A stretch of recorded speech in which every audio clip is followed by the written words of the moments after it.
Assalamualaikum warahmatullahi wabarakatuh. Para mahasiswa yang berbahagia, kita bertemu lagi dalam perkuliahan perencanaan pembelajaran. Nah, ini di belakang ada foto saya nih dan adik saya. Nah, saya ini waktu SMP nih. Adik saya baru berusia ya kurang dari 1 tahun ini. Nah, jadi jaraknya cukup jauh ya. Saya kira-kira usia 12 tahun itu, adik saya baru lahir ini. Wah, ini di studio foto ini di Cilacap sana ya. Gendong malah menangis ya. Ini minta mungkin kurang nyaman digendong kakaknya ya. Minta digendong sama ibu saya. Ya, foto masa kecil dulu ya. Ya, kita melanjutkan materi kita ya.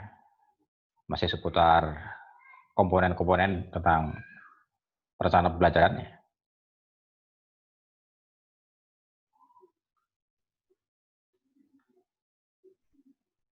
Nah, materi kita kali ini adalah komponen berikutnya ya dari pembelajaran, yaitu komponen penilaian.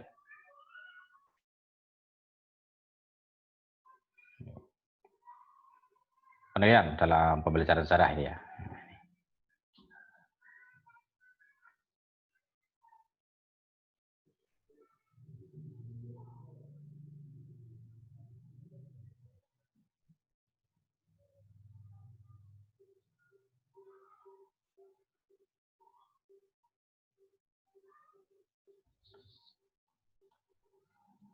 Ya baik, kita mulai dari pendekatan penilaian hasil belajar sejarah ya. Penilaian hasil belajar sejarah difokuskan terutama dalam kemampuan berpikir, sikap, dan keterampilan peserta didik ya, tanpa mengabaikan pengetahuan faktual ya dalam sejarah ya.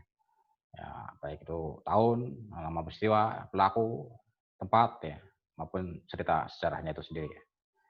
Jadi fokus dari penilaian sejarah ini adalah pada keterampilan berpikir, sikap, dan perilaku ya, keterampilannya, kecakapan gitu ya.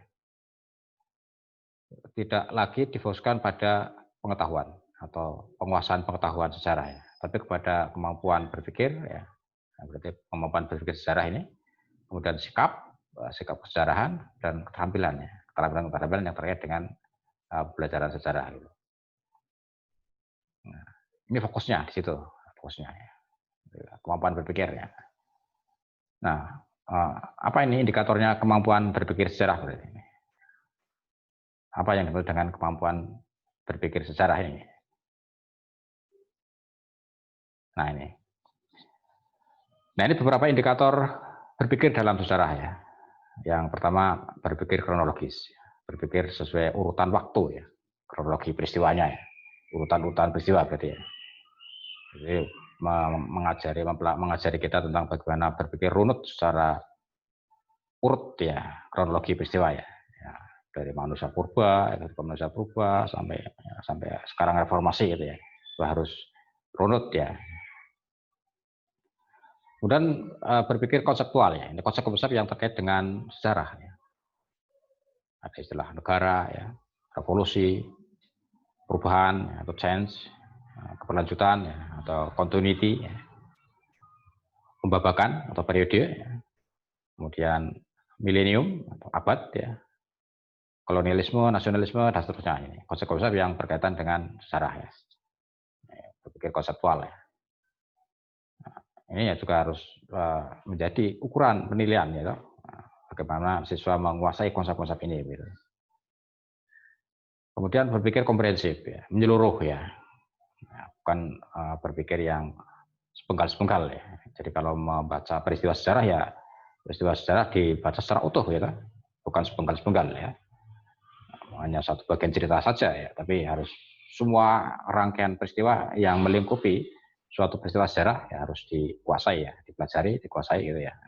Sehingga pemahaman terhadap suatu peristiwa sejarah ya bisa holistik ya, bisa menyeluruh ya, bisa lengkap gitu ya, nggak sepotong-sepotong gitu.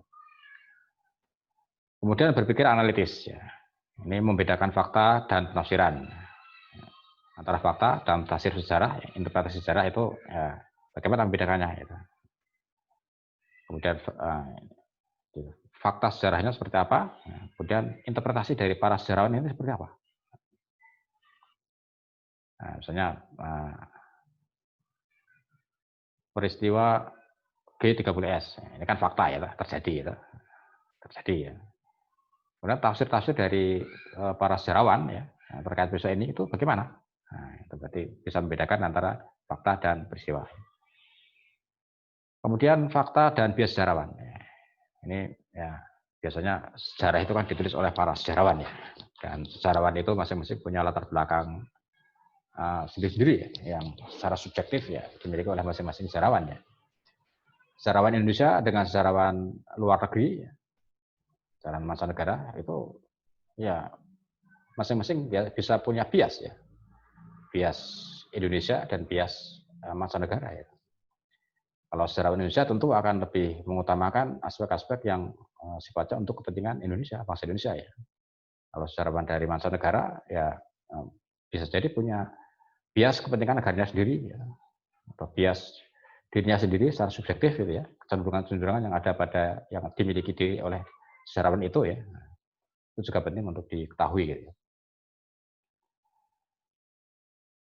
Kemudian kemampuan menginterpretasi ya, menafsirkan data ya, memberi makna terhadap suatu fakta sejarah atau suatu cerita sejarah ya, maknai ya, ini maknanya apa sih peristiwa yang seperti ini gitu ya. Perang Diponegoro kan sebuah fakta sejarah.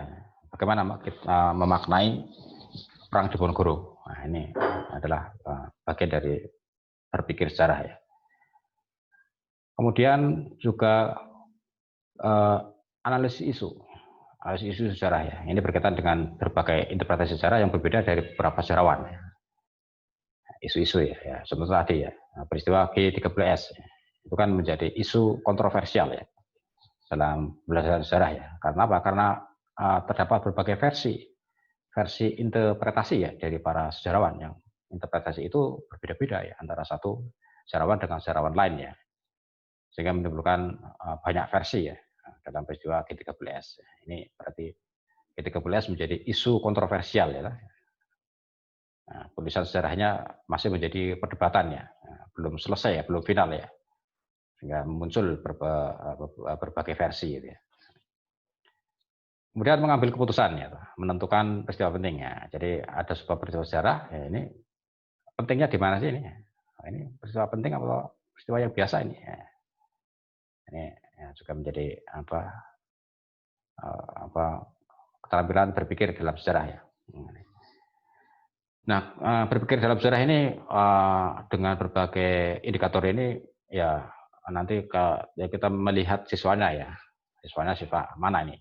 SMA misalnya ya, itu ya berpikir kronologis bisa ya, berpikir konseptual bisa ya, komprehensif ya mungkin masih bisa ya.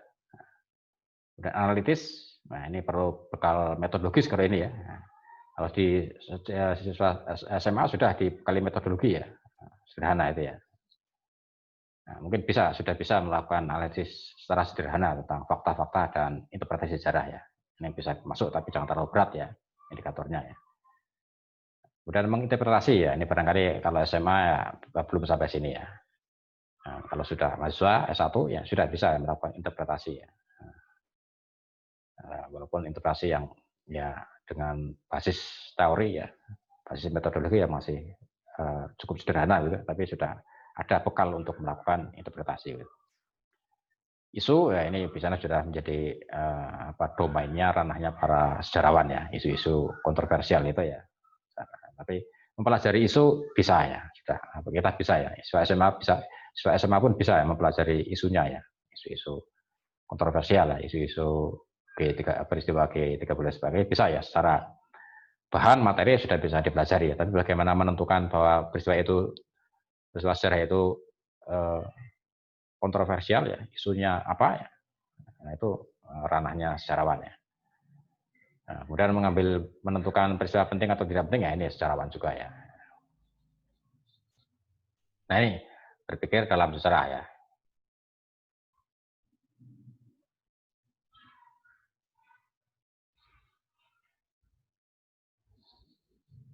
Kemudian masih putar pendekatan pilihan ya. Ini pemanfaatan tekniknya bisa menggunakan tes tertulis ya,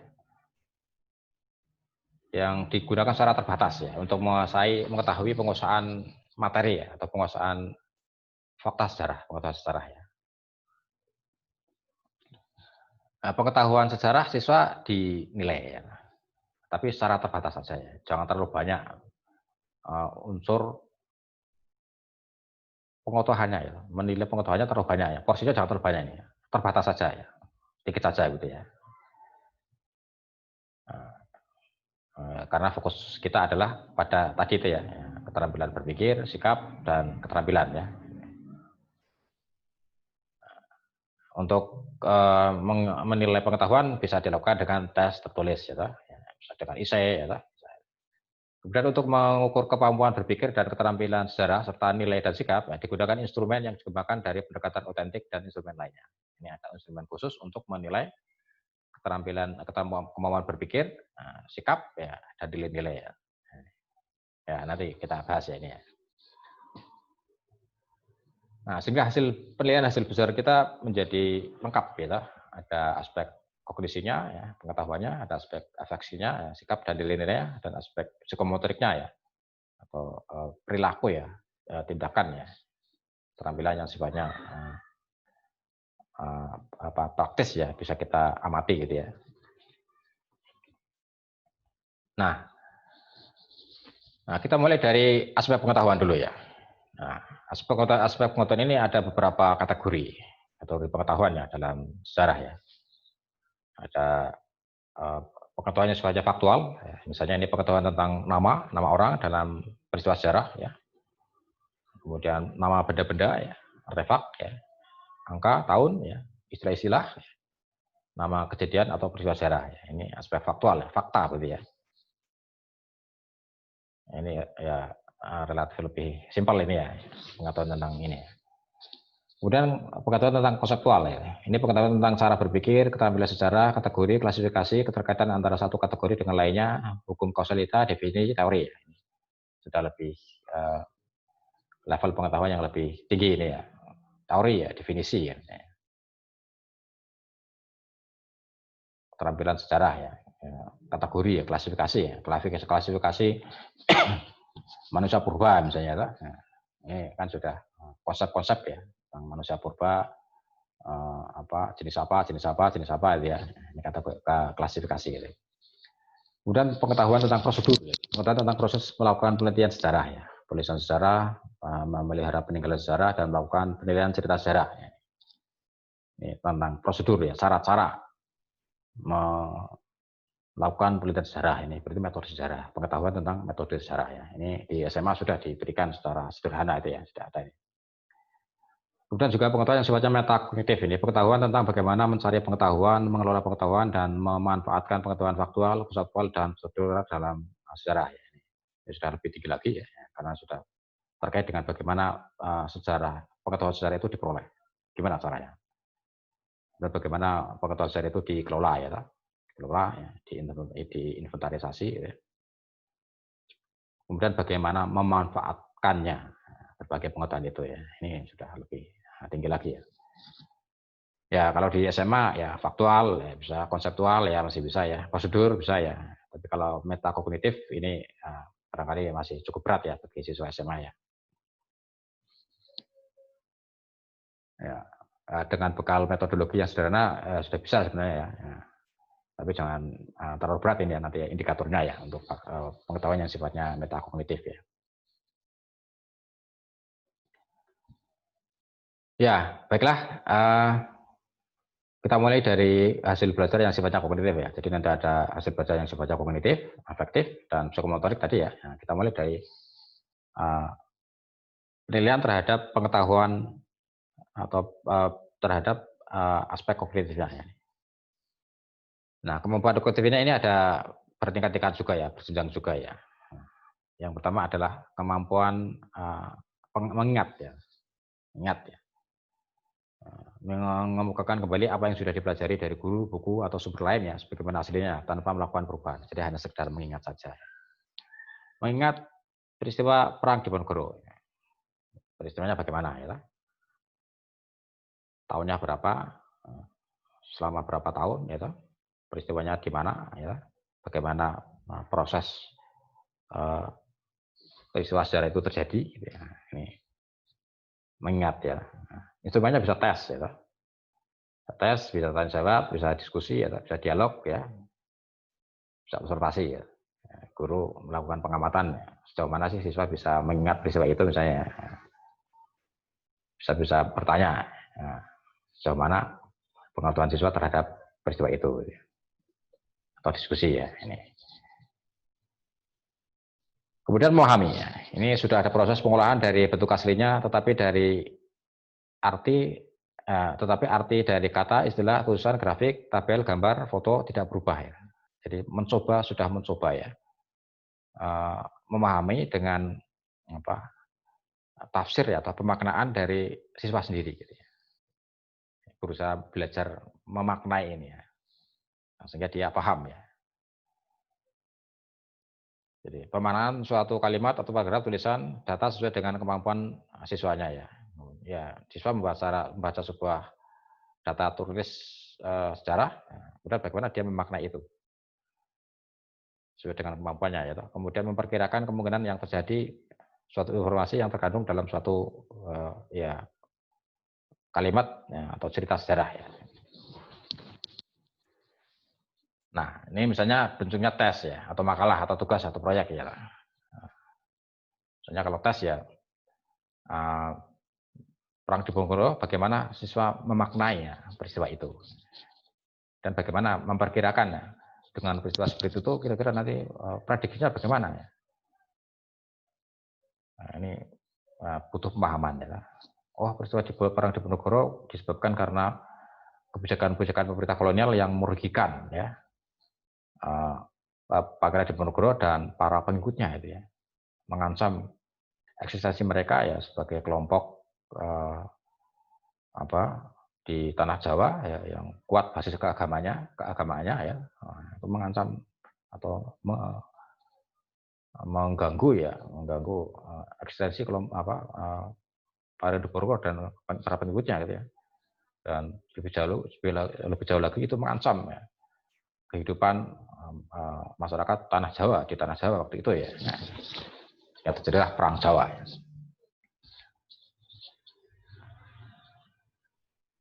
Nah, kemudian menerapkan, ya, ini menggunakan informasi, konsep, prosedur, prinsip, ya, hukum, teori yang sudah dipelajari, ya, untuk mengkaji sumber atau cerita sejarah yang baru atau belum pernah dibahas, ya. Jadi konsep dalam sejarah kemudian itu digunakan oleh siswa, ya. Siswa belajar menggunakan konsep sejarah, ya.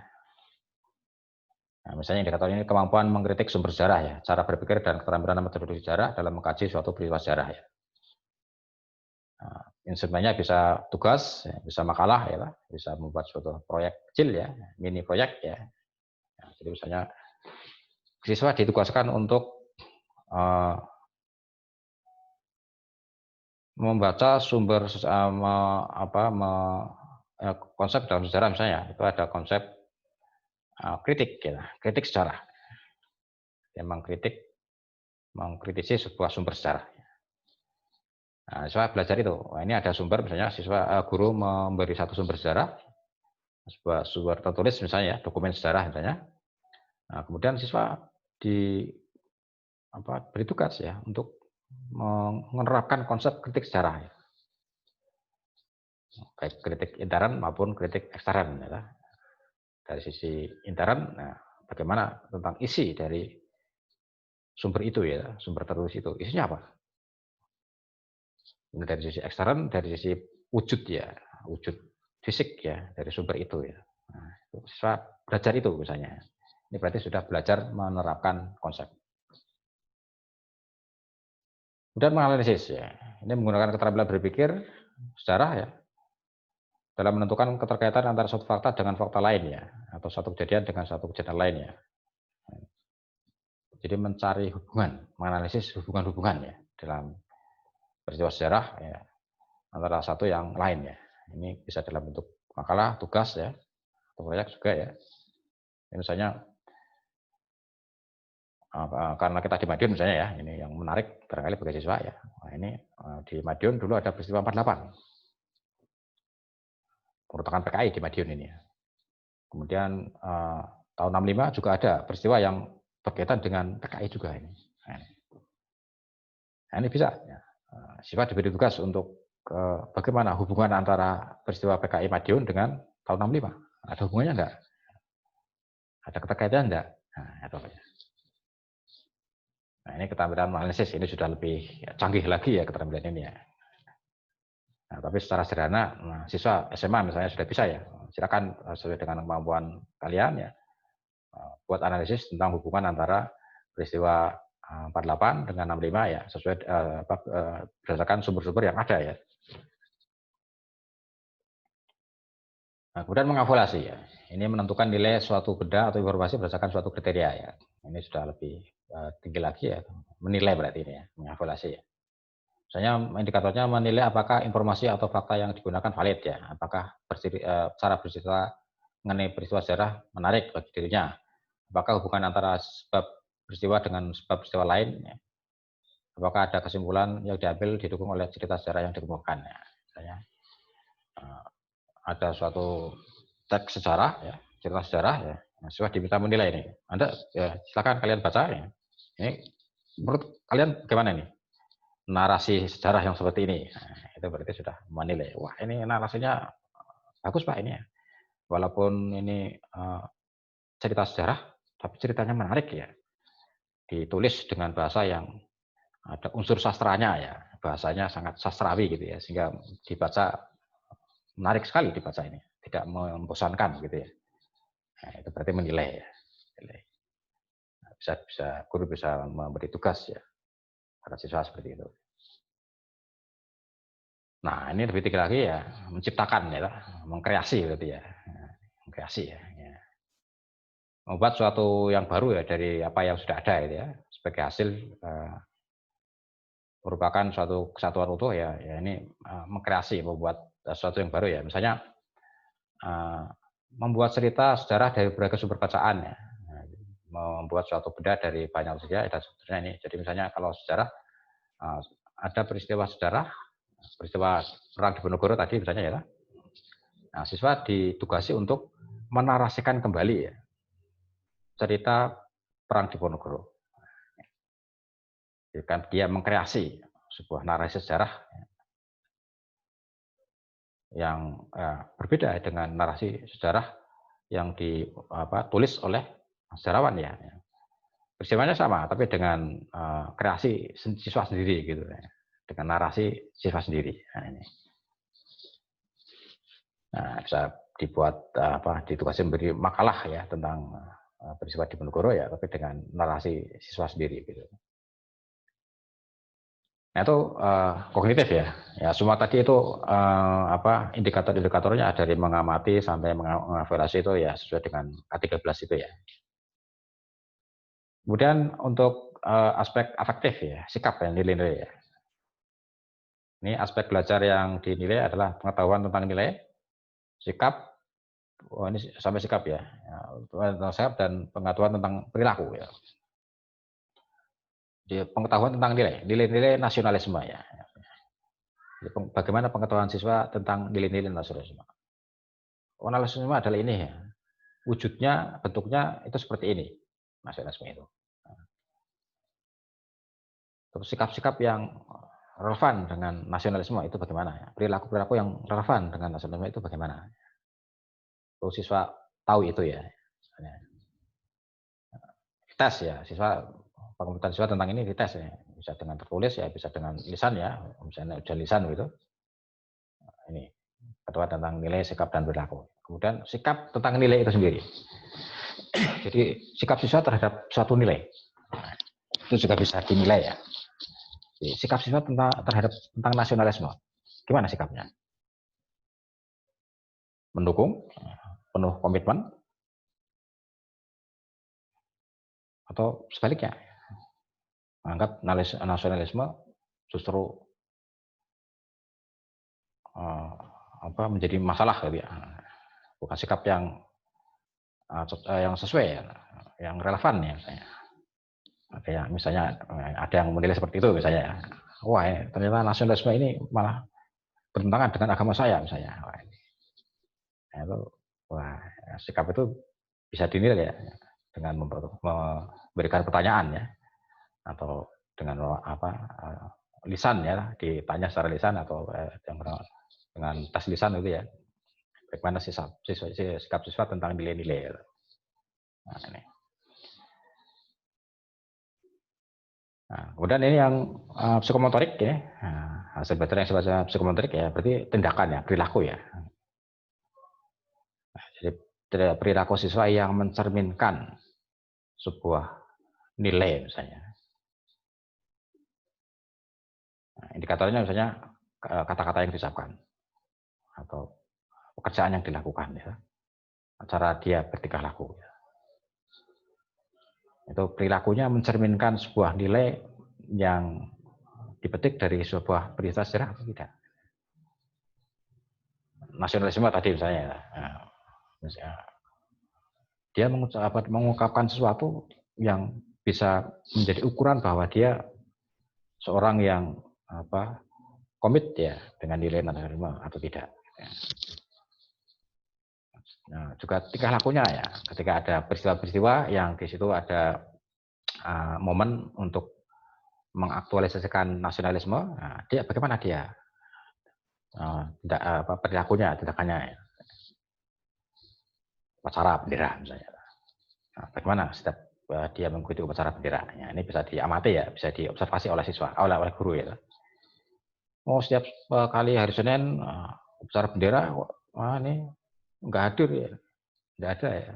Selalu ada alasan untuk tidak ikut upacara misalnya. Wah, ini kan bisa diobservasi ya. Nah, ini psikomotorik ya lah. Ya, begitu para mahasiswa ya, terkait dengan penilaian belajar sejarah ya, dengan berbagai ranahnya tadi ya.